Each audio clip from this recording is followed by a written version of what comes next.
Are we, Sure, you know. is it 1 o'clock? Yeah.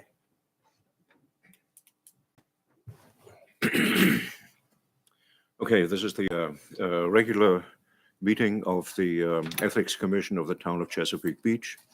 I see that all commission members are present.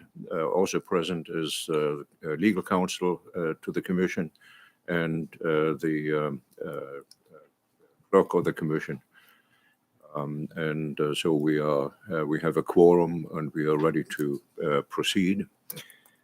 First agenda item is the Pledge of Allegiance. Please rise.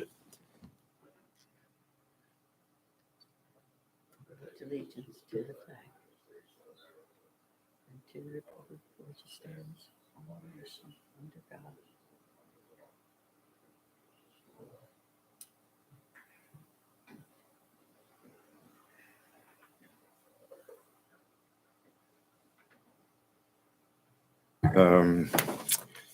Approval of the agenda. Agenda has been distributed and everybody has it before them. Any comments or objections? Okay, agenda is approved unanimously.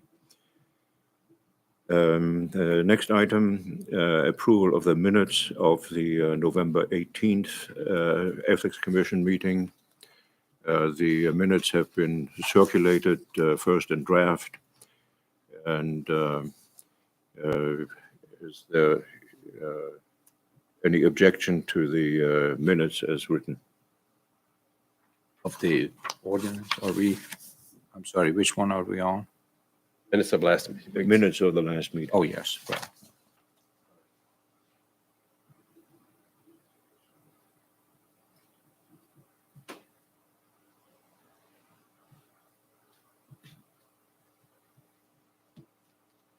Motion to approve. Yes. Second. Okay, unanimously approved. We're now getting to the meat of things. The status update on amendments of the ordinance. There are two of those. One amendment reflects a recent requirement of the state. We submitted our draft ordinance to the State Ethics Commission. Just as a reminder, even if approved by the town council, it would not become effective until it has been approved by the state. And the procedure that the town government wanted to follow is that we obtain the approval first, so that the concern must have been that the not approved. They don't want to waste their time, and we submitted it to the State Ethics Commission. They informed us that they have no objection and that they would submit it to the State Ethics Commission at its forthcoming meeting, which will be in early January. There is probably very little doubt that the Commission will approve it. The second amendment that we've been working on reflects internally generated changes to the existing ordinance. Internally, meaning changes that were developed by this both as presently constituted and previously constituted. We have, Council has prepared a draft ordinance that would accomplish this. And this draft is for us. The question now is everybody in agreement that it is fit to be submitted to the council as a preliminary for its information, not for legislative action. But we want to know whether, if it is approved by the state, the council would be willing to approve it. And the question now is, does anybody want to make any changes to the draft that's on the table now before us? And if I may start this, I would like to change one section. That's the one on the second page, section 25-5, terms. It reads, currently serving commissioners were appointed in 2017. That is, at this point in time, no longer a correct statement of facts. And I think this provision should be changed to be of general unlimited validity.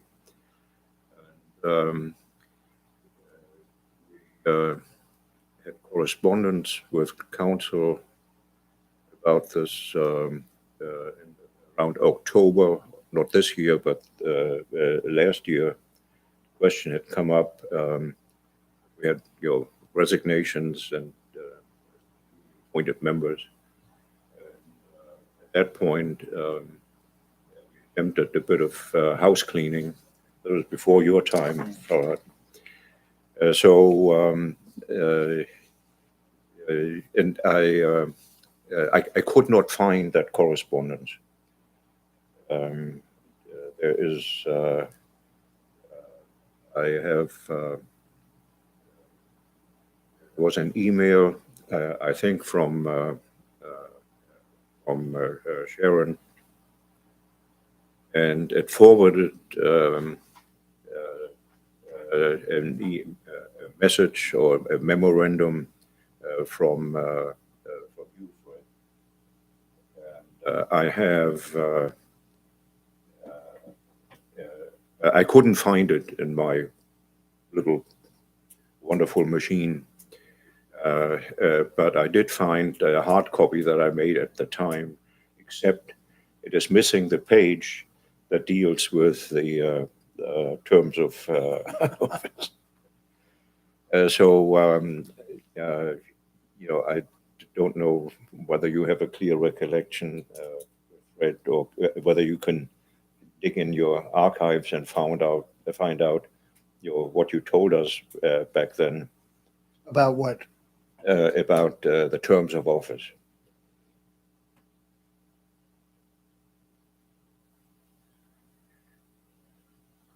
When was it? About October of last year. October this year or last year? When he was 21 or 2022? 21.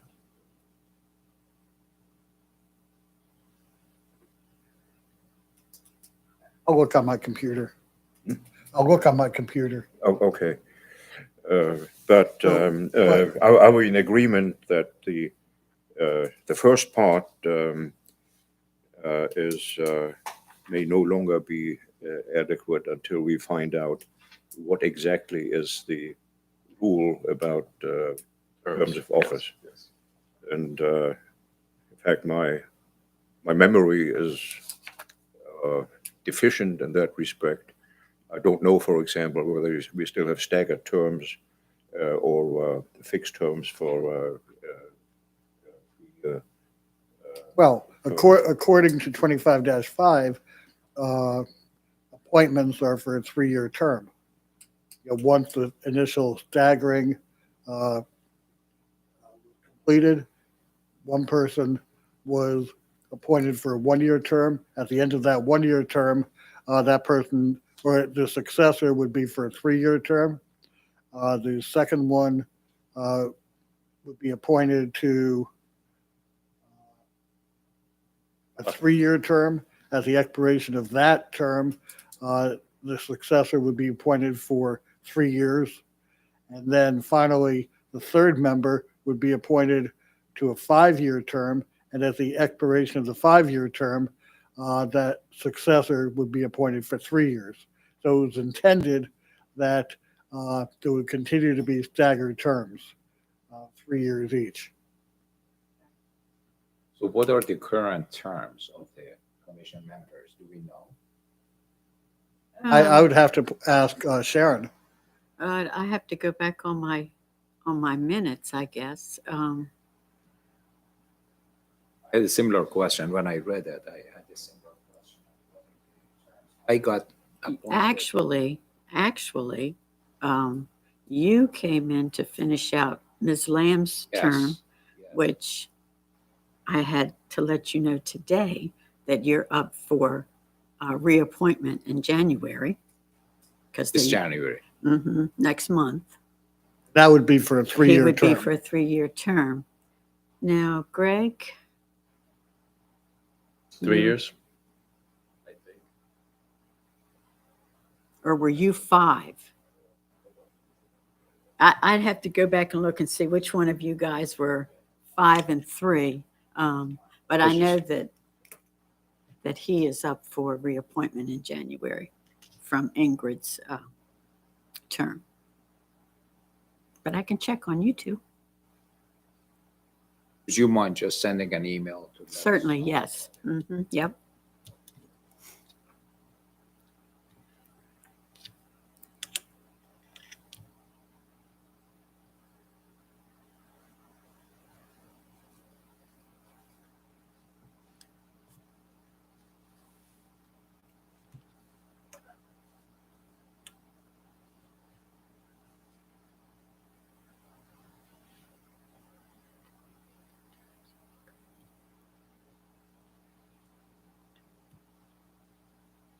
So Sharon, reading this, it seems that in 2022, all 3 members should have been reappointed. One for 1 year, one for 3 years, and one for 5 years.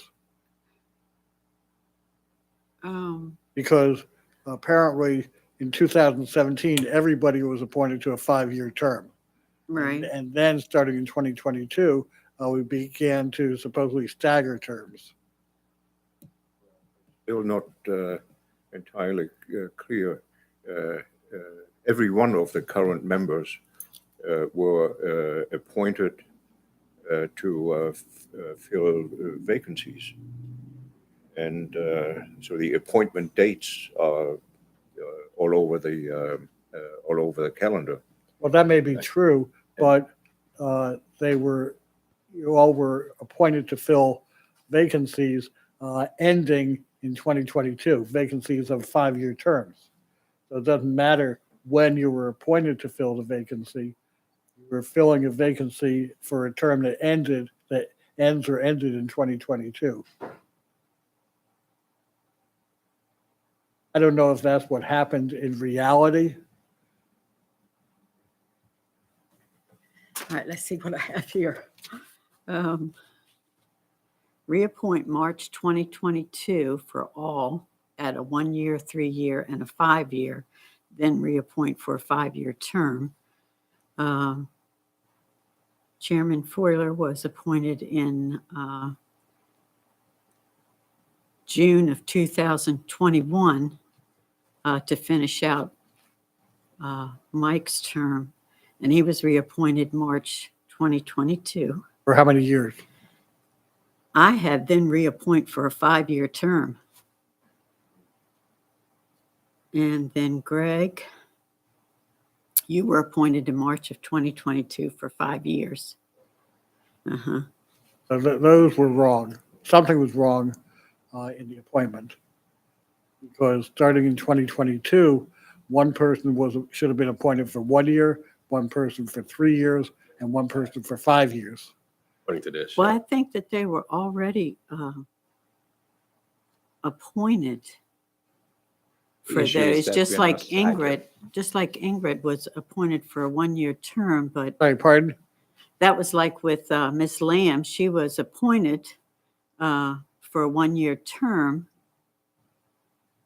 but then she stepped down, and he took the rest of her term, which would be up in January. Sharon, it seems to me that based on the ordinance, there needs to be staggering terms, and right now, it doesn't seem like there is a staggering. So what I hear you saying, that the reappointments in 2022 should have been staggered 1, 3, and 5 years. That the way, Yes. so it may be just a matter of going back and reissuing the appointment letters. I think that would probably be an appropriate way to deal with it. Have the town council on the record acknowledge an error in the appointments, in the terms of office of reappointment, and clarify by resolution or however you normally make appointments that the chairman was appointed or is serving a 1, 3, or 5-year term, and the other 2 commission members are serving either 3 or 5, or so that, Well, I'll look back on the minutes to see when Peter was reappointed in 2022, what his term was that the council did. I don't have that on this paper, but they could have said for 3 years or whatever it was. And when Greg came on, I hate to use your first name, Mr. Kernan. Okay, Um, Greg is fine. For whatever it's worth, I prefer not to be at a 5-year appointed member. I'll go back and look at the minutes and find out for sure, because I don't have that information on this page. Should we go to the council and have them straighten it out? yeah, that's And- why, and we, that's what I'm just saying, suggesting. But I think it would make sense for us to come up with a proposal, right? That these would be the staggering and submitted to the council for whatever paperwork it's needed to change the durations, right? Right, that's what I think would be appropriate. But I think let's make sure we Yeah, know Yeah, let me what look. the minutes reflect in terms of the terms of appointment. Yes. All speculating here. Right, and I'll let you know. Okay. Also, we don't have I thought we had a rule that if a vacancy occurs, the person appointed to fill the vacancy would serve the remaining term. Right, And that may be a few months or it may be longer. right. But But what we don't have here is provision relating to vacancies. It wasn't intended to be modified by this.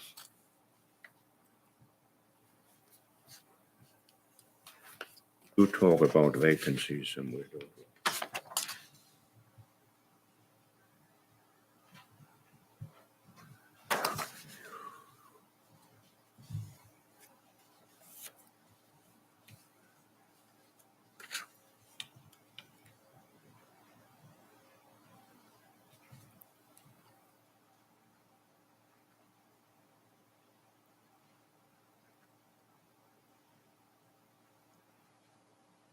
Yeah, we do, 25-7. 25 what? 7. Vacancy shall be filled for the balance of the unexpired term.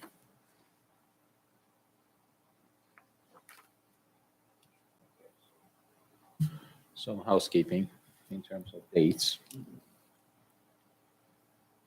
I think it would be appropriate for the 3 of you among yourselves to say, okay, we're going to serve a term of X years, you're going to serve a term of Y years, you're going to serve a term of Z years. So there's no controversy and going with a united front Yes, to the yes, mayor. I agree. I agree. So is that a discussion that we should have subsequent to the meeting or now? How would you like to do it? I think I think that's on the three It's of an you. email that we can Yeah, work it out.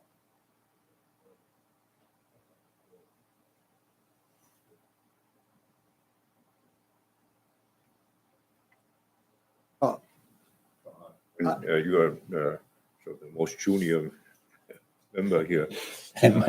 By a month. When, Yeah, a few months, when- yeah. when you agreed to be nominated, were you told for what term? You know, I don't recall, to be honest with you, of having asked that, and I don't remember the letter, what it said, because there wasn't. In fact, I wasn't told either. It was sort of an understanding that I would fill the remaining term, but I never asked what is the remaining term.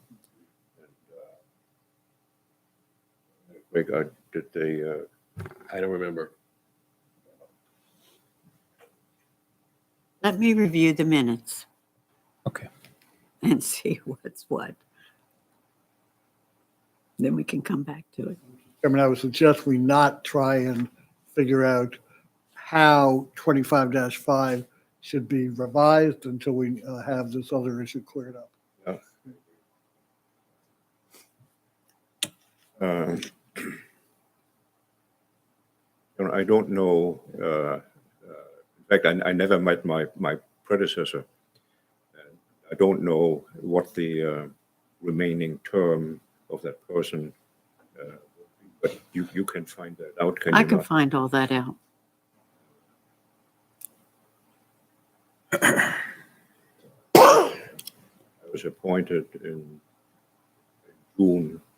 June of 2021. Let's start with that.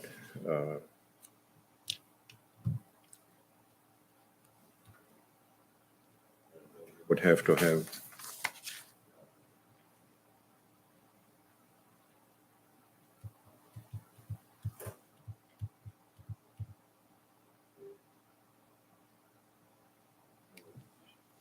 You'll have to decide on something else. Vacancies will occur randomly. People move away. Sometimes people even die. Do? And sometimes somebody resigns. So the appointment dates will be unpredictable. Question is, when will the term of the new appointee begin to run? 3-year term, or Well, would it be, have a endpoint so that the appointment or reappointment dates are always the same? Will not shift over time as Right. people leave. Right, exactly. So it would be nice, convenient if in the reappointment, clarification by the council of the terms, they have a 3-year term ending so-and-so, 5-year term ending so-and-so, 1-year term ending so-and-so. And it's that so-and-so is the same date. So we know that every term is going to be up hypothetically June 30th of a certain year, March 1st or whatever day you decide.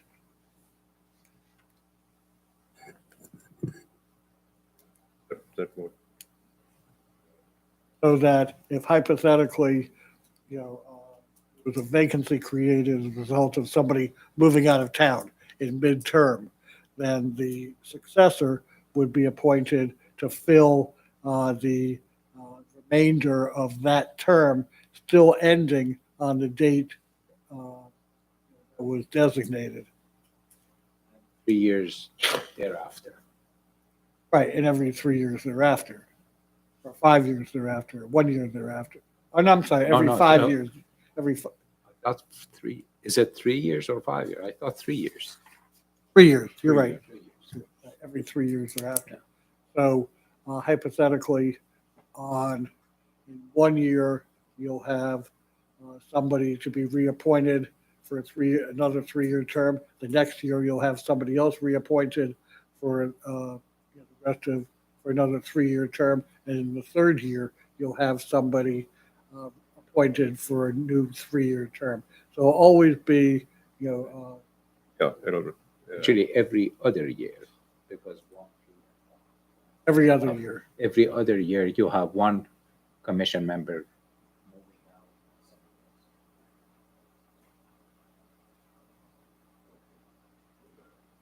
so to get ourselves together, one of us would need to know we all replaced somebody. What was the unexpired? Well, she will find out, I think. You'll find that Yes, out. she will find out. And Okay. that's- All right. No need to talk about this anymore. We will wait patiently and then put our heads together and come up with something. But are there any other changes or complaints that anyone has about the ordinance number blank? I don't have any more comments. None.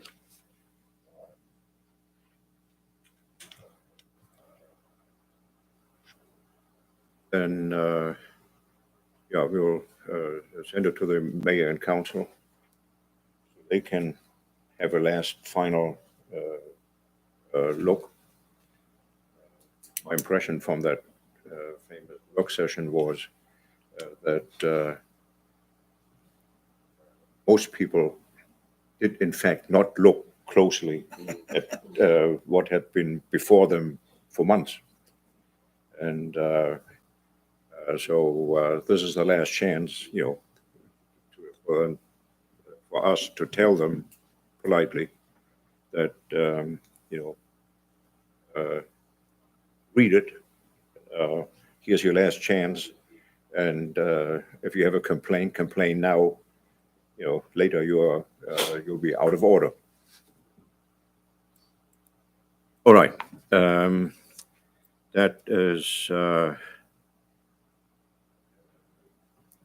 the status of the homegrown proposed amendment to the ordinance. You still want me to try and find that email from 2021? Whether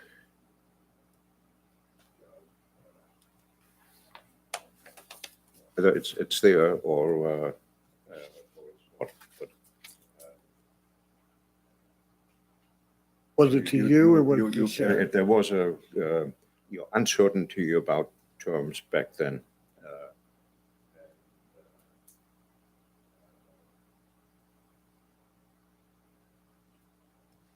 Basically, you said, no, this isn't right. Bill Keith said, I think it's so-and-so, these are the terms. And you said, oh, this isn't right. Here are the rules. It was something like that.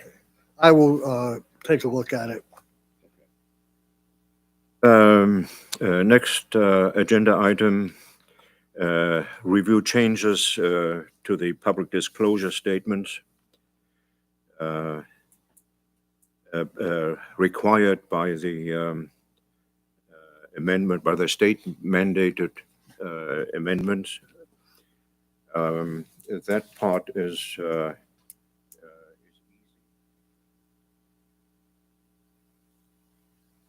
seemed to me that the state already incorporated those changes.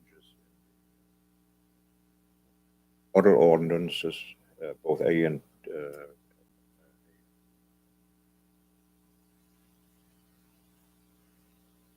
what we would have to do, just find the right spot in our ordinance where the Well, that's what we've done. That's what we've sent to the state.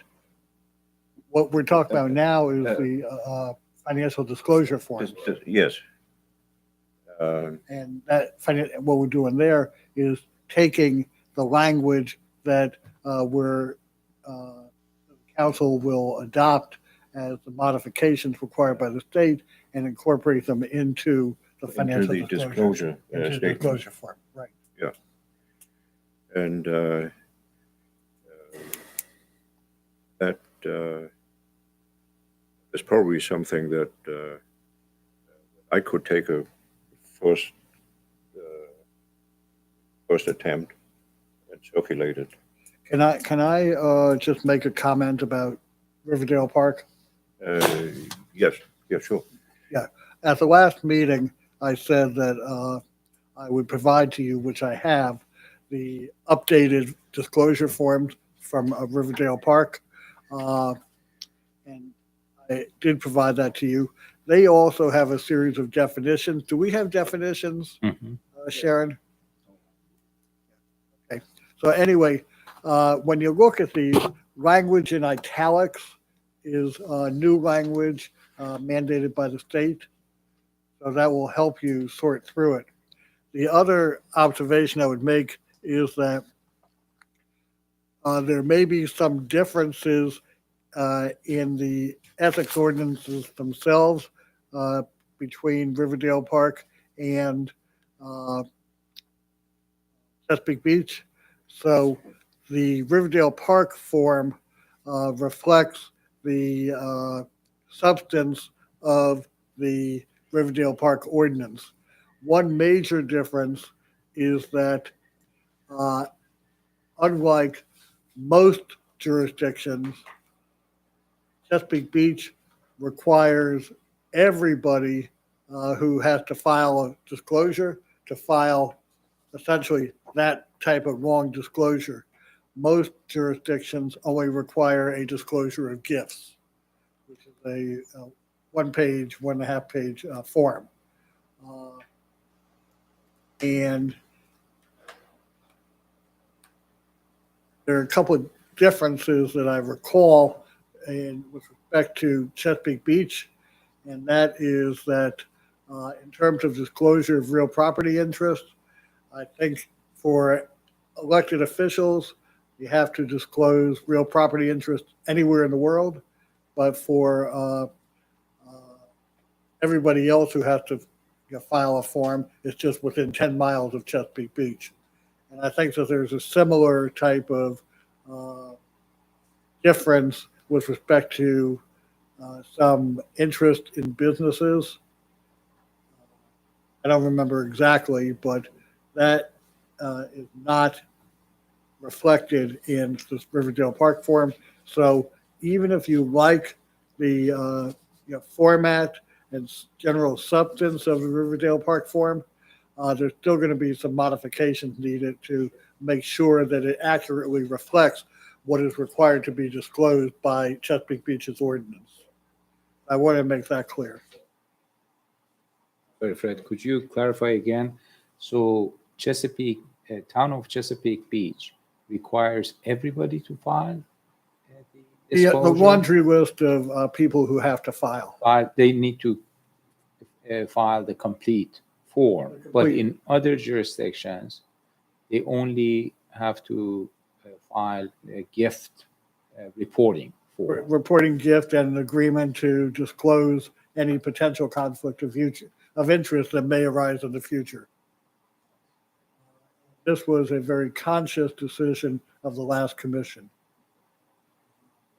To require everybody, and I guess the council as well, to require everybody to file a lengthy disclosure form. What was the reason behind that? Before my time, what I understand is that Chesapeake Beach had some ethics issues, over the course of time, and prior commission and maybe the council as well felt that there was a need to hold everybody's feet to the fire and have full disclosure.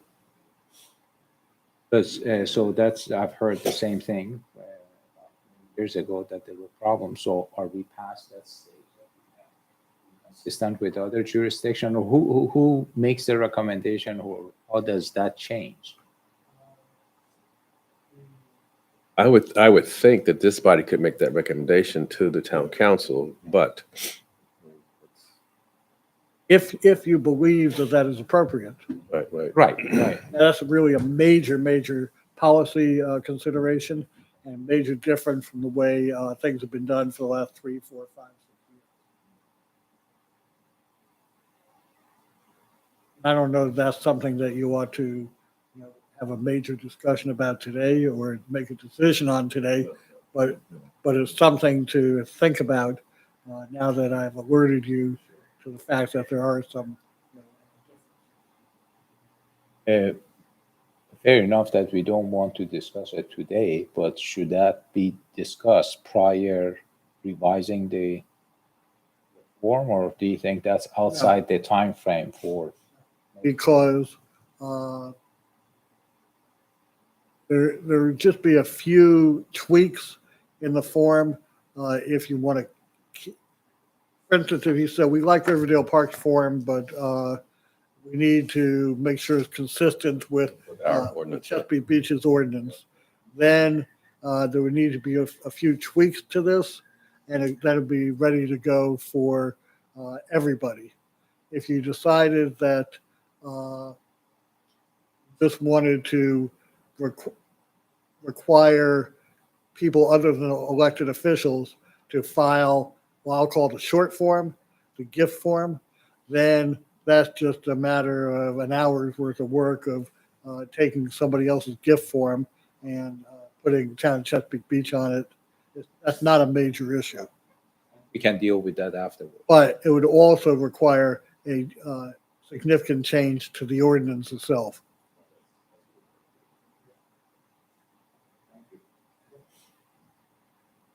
Because right now, the ordinance requires everybody to file essentially the same form with a few modifications for non-elected officials.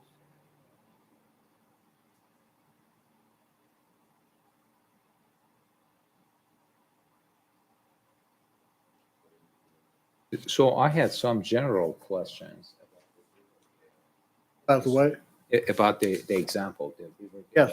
Example. Is this the right time to ask those questions? sure.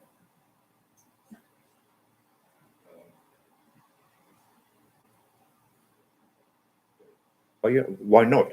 Why not? I think the answer is yes. So I think the first one is just a matter of how do we deal with these kind of comments, or how do we plan to deal with comments? Like the first part that is talking about the reporting period.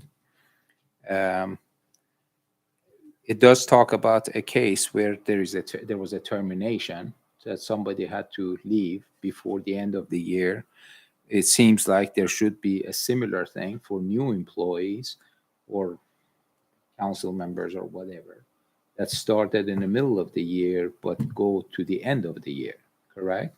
Well, remember, any candidate for elected office has to file a form, a loan form, part of their certificate of candidacy. But let's just take the commission members. Say somebody new comes in. And at the end of the year, they're supposed to submit a financial or a disclosure statement. Right. Yes. And that disclosure statement would be for the period they started to the end. Or is it for the whole year? The whole year. Okay. The other general question is that this form suggests that if you own any property anywhere in the world, you have to declare it. Yes. That seems Eh, eh, far Well, except for reaching. non-elected officials. This form, again, says anywhere in the world. Our form says anywhere in the world except for non-elected officials. That would be it'd be the tweaking then. That'd be a tweak. But you're right, and this is something the chairman mentioned to me before we started the meeting. His concern was the overarching nature of the requirement to disclose real property interest anywhere in the world. Why that be required even for an elected? Why would it be even required? It may be because that is part of the state law requirement.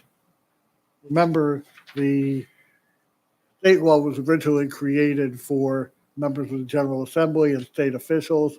And then they said local government, for elected officials, you have to have provisions for financial disclosure substantially similar to those required under state law for state officials. So it may very well be, I don't know off the top of my head, that the state ethics law as applied to state officials and members of the Assembly, governor, the executive branch requires disclosure of real property interest anywhere in the world, and we don't have any ability to change that. So could I leave that question of, is that mandated by the state, or is that something that? Right, that the chairman said he had a few questions that he was going to email to me, and I think that's on the list. Okay, cool. Very legitimate question. Okay.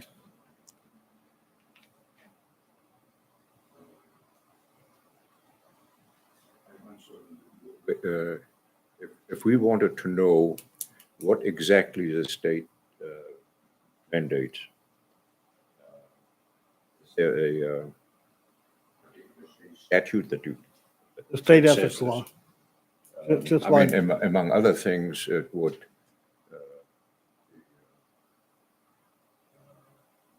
I think the rules applicable to state officials also talk at great length about lobbying.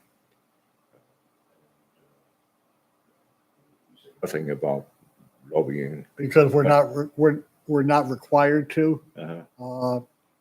Local governments below a certain size are not required to have lobbying regulations. They can if they want, Uh-huh. but they're not required to.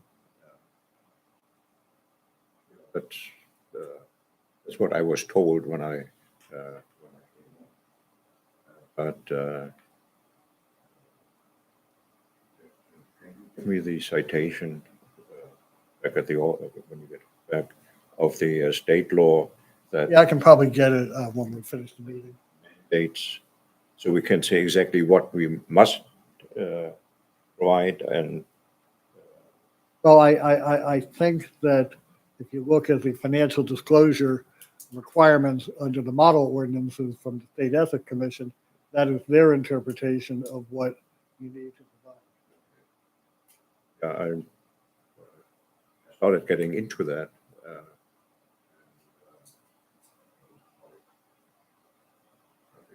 Bold that we must, for example, question A, real property, the world. What does that have to do? Somebody does on the council as mayor. So, I mean, there is, I think, a presumption behind that, somehow, if you inherit a 200-acre farm in Virginia, neighbors has that. She's not on the council.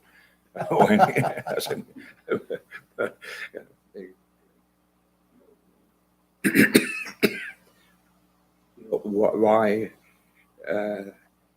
How does that relate to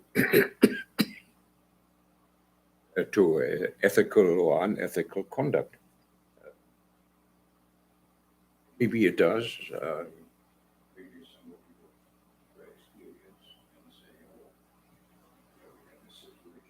situation. I So the next step is, Peter, you're planning to pose some questions to the council. Do you mind copying us in that correspondence? And if either one of us has additional questions, we pose in the same dialogue so that we clear some of these overarching issues.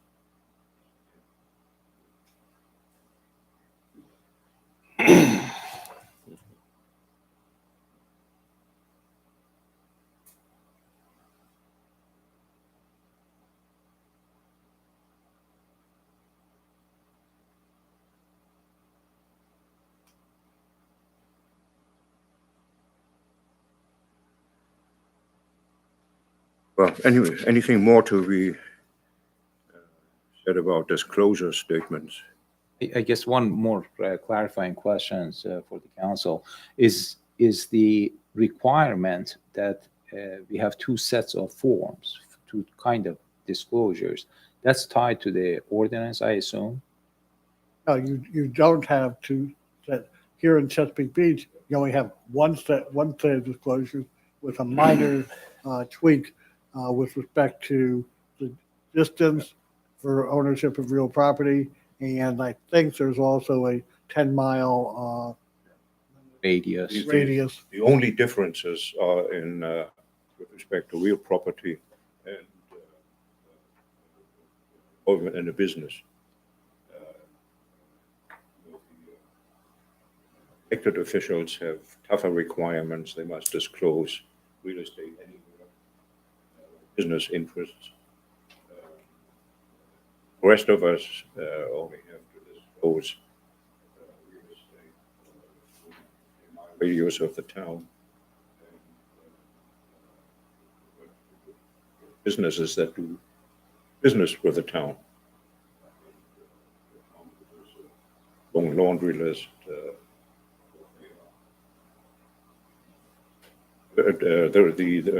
All the rest is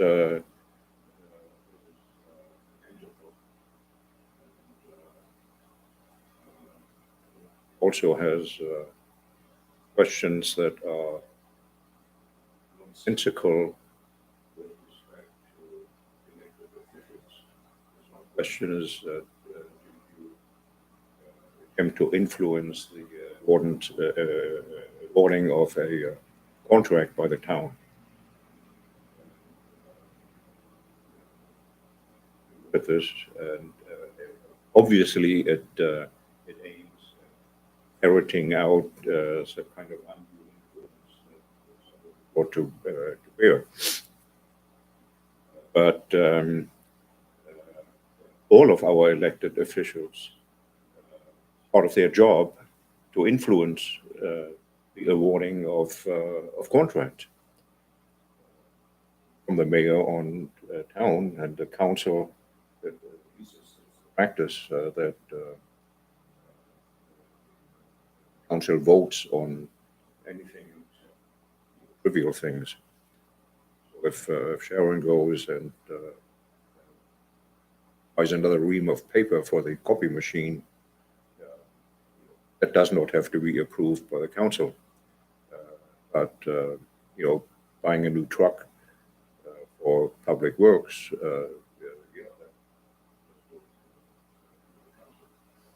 there are also other officials that job requirement is to influence the awarding of contracts. Treasurer, or the department head affected by a contract, such as buying a new truck. Contracting the paving of the roadways. That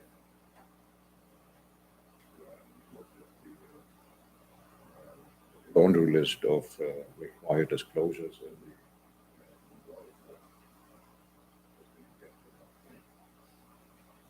But as it now stands, all the answers we've seen, disclosure statements, last crop, everybody says no. Say there, Mr. Mayor, you made a misrepresentation. Of course you. Part of Well, your job. the question is whether they are using the prestige of their office for, their own personal gain or gain, for yeah. the gain of another. That's a separate question. We separate those. But, we will, we want to revisit, whether that is actually a question that must be asked. Is a conflict of interest requirement or prohibition, but it does not have to be on a disclosure form. Notice we're have changed the name of the form from financial disclosure form to public disclosure. And the reason that Phil, the prior chairman and the commission did that was because they added these additional disclosures onto the form that were not tied to financial interest. Yes. So,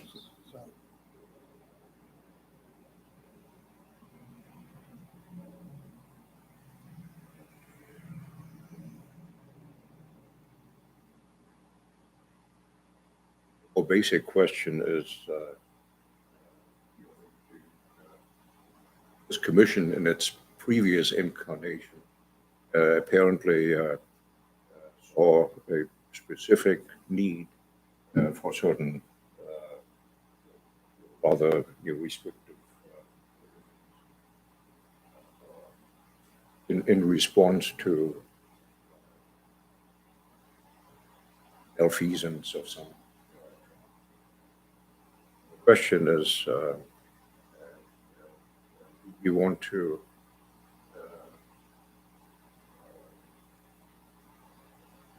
do we want to force the town government to go back to the drawing board, or is it wiser to let it go, even though if we were to start from scratch, we may not,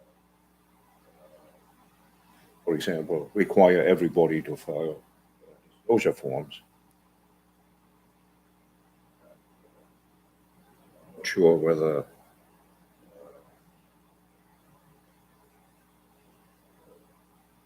I would have the gumption to tackle this.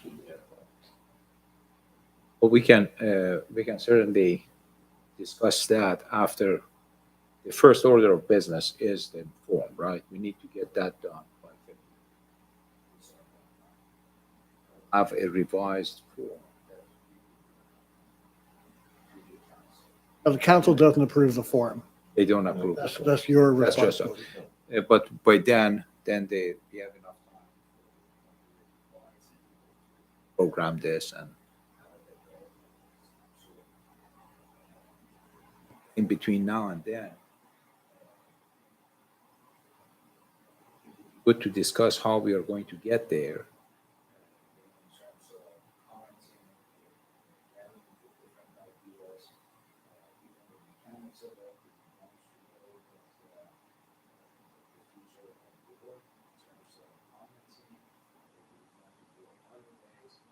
For some of them,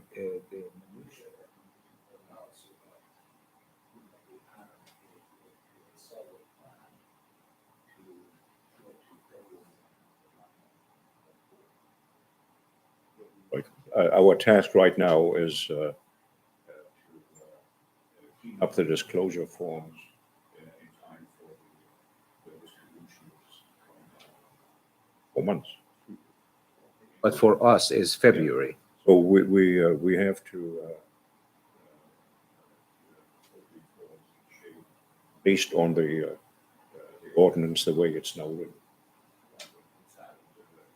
The more basic question is something that we would want to change in the ordinance itself that would lower the burden disclosure burden. Personally, think it's a worthwhile discussion to be have after we are done with this, so that we are not on the time. Exactly. That is Yeah. Yeah. a significant task to be But discussed. that's a larger chunk, yeah, I agree. Right. Come up with some solid reasoning. If we are recommending something, what is it based on? And we would benefit from the history of how we got to where we are today. Yes, absolutely.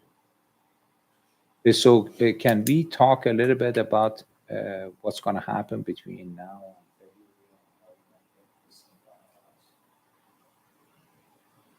you were talking about maybe taking the first stab at it? Is that what you were Yes, referring to? I think everybody here is impressed with the Riverdale Park form. There are a lot of things in there that I find are very good that I wouldn't have thought of myself. For example, it starts with a question: I would like to be notified if someone looks at my form. Nice addition. Yeah, I'd like to know that. So that is something that we will put in our form.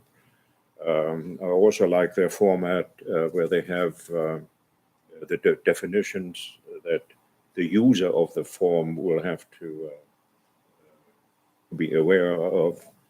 Say that up front. That's a good way to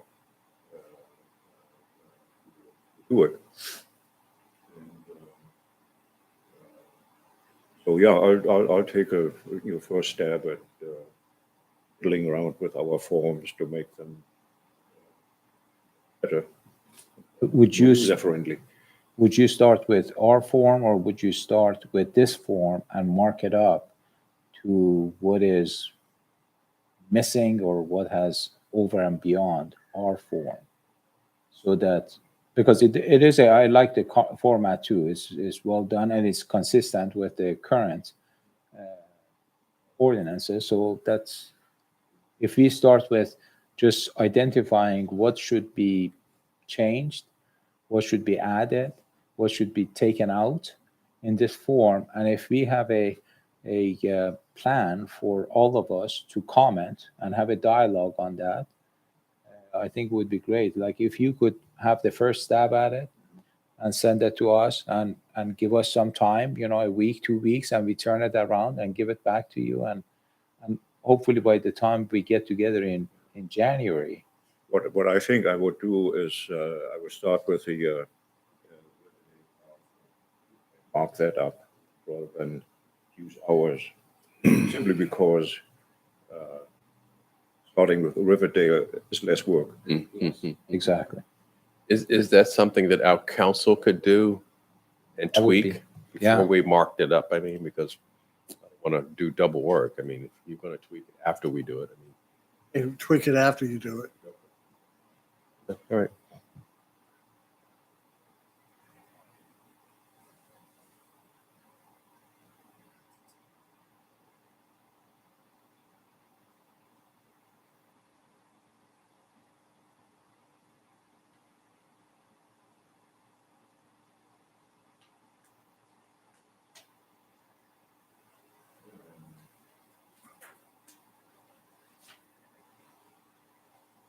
I think we can leave item D behind at long last.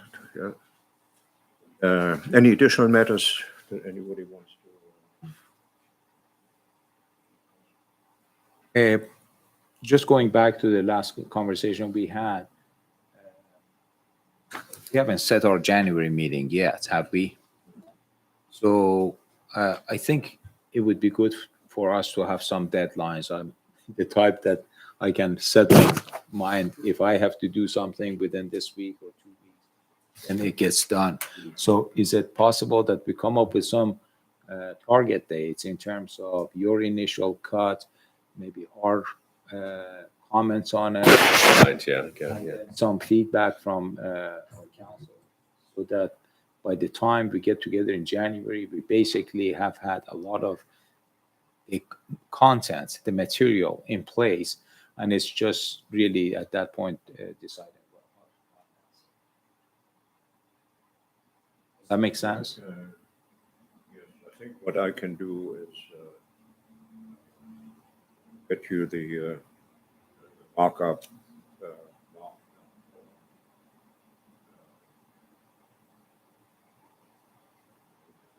for the 18th. 18th of December. And you give us time, maybe we have it turned around by before the end of the year. The end of the year, yeah. And then you will have time before our next meeting to have seen Mhm. all of our comments and have some opinion before we get together. Or maybe you can weigh in even before. Okay, that sounds like a good point. If I keep my deadline, I won't see your comments because I'll be away after the 18th. So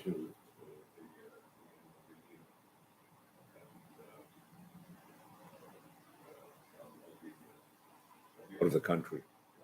So we would be done by the end of the year. So when you come back, you would have See or you could would have our comments. Right. Okay. we can move on to item F, next regular meeting. And that would be sometime in the middle of January.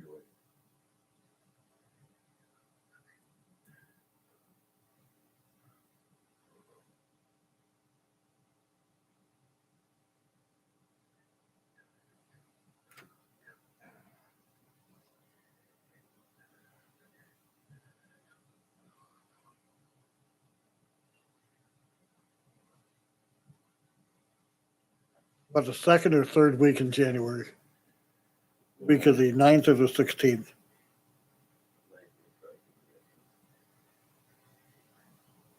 Ninth would make sense to me too.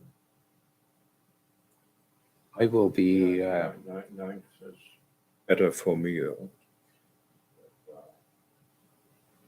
How about if we do the 12th, Thursday the 12th? I was actually just going to mention that on the 12th, I'm leaving on a trip. Okay. So any of the first 3 days of that week, I'm available on the 11th.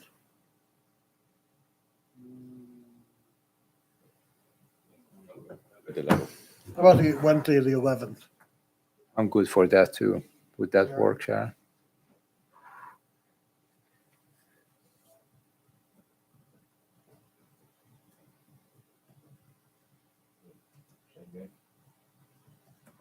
January 11th. What? January 11th January 11th. at 1 o'clock. What day of the week is that? Wednesday. Wednesday. Yeah, 1 o'clock. 1 o'clock. Is that okay? We have this field to play in. Mm-hmm.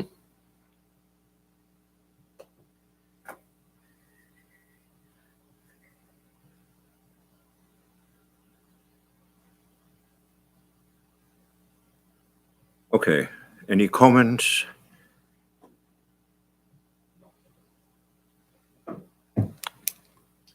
Sea ducks have been in since late October. What has been, I'm sorry? The sea ducks have been on the bay since last October. And the hunting season is closed now, but I think there are another 2 weeks coming up in early December, sometime this month. But I don't shoot ducks, so I don't know exactly.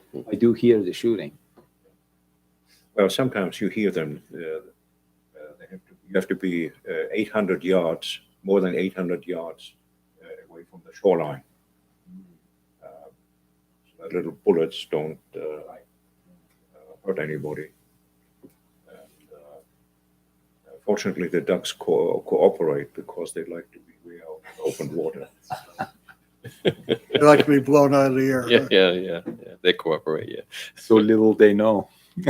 that they could be safe 800 yards. All right, we are adjourned.